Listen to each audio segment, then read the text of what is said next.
Right now on CBS News Bay Area, our special coverage of Hispanic Heritage Month. We're still seeing the devastating effects the pandemic had on the Latino community, who bore the brunt of COVID-19 here in the Bay Area.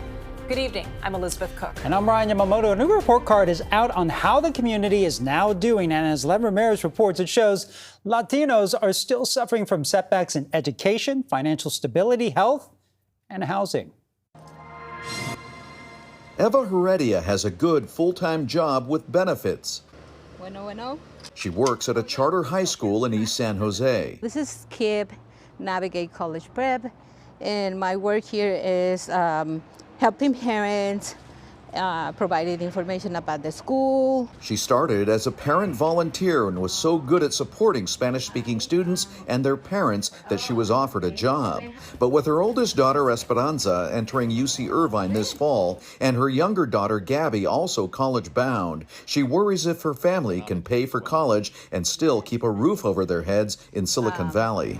University is very expensive, but I don't want to, tell my daughter no, because we don't have the money and the possibilities to afford. Their struggles are a common theme for Latino families in Silicon Valley, but it gets even worse for most. According to the new Latino report card from the Hispanic Foundation of Silicon Valley, Latinos are falling even farther behind non-Latinos in financial stability, housing, health, and education. If this was my report card, I'd hide it from my parents. Former San Jose Mayor Ron Gonzalez is the CEO of the Hispanic Foundation of Silicon Valley and says the report card, mostly D's and C's, provides proof of how crippling the pandemic was for Latinos in Santa Clara and San Mateo counties. This is the first report card we've done since the pandemic, and it is very clear from the data that the pandemic was disastrous and catastrophic for our community.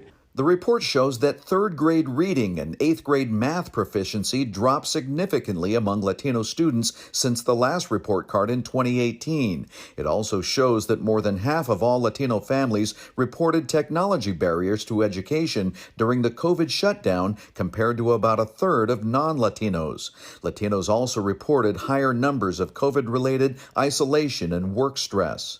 And the numbers of Latinos who reported having to go without food, health care, and housing doubled since 2018 and were more than 2 times higher than non-Latinos. It's important because it basically says this is the state of affairs. This is the level of quality of life for almost 30% of our general population for Santa Clara and San Mateo counties. There was some better news on Latino incomes. Latino households earning more than $100,000 a year rose by 35%.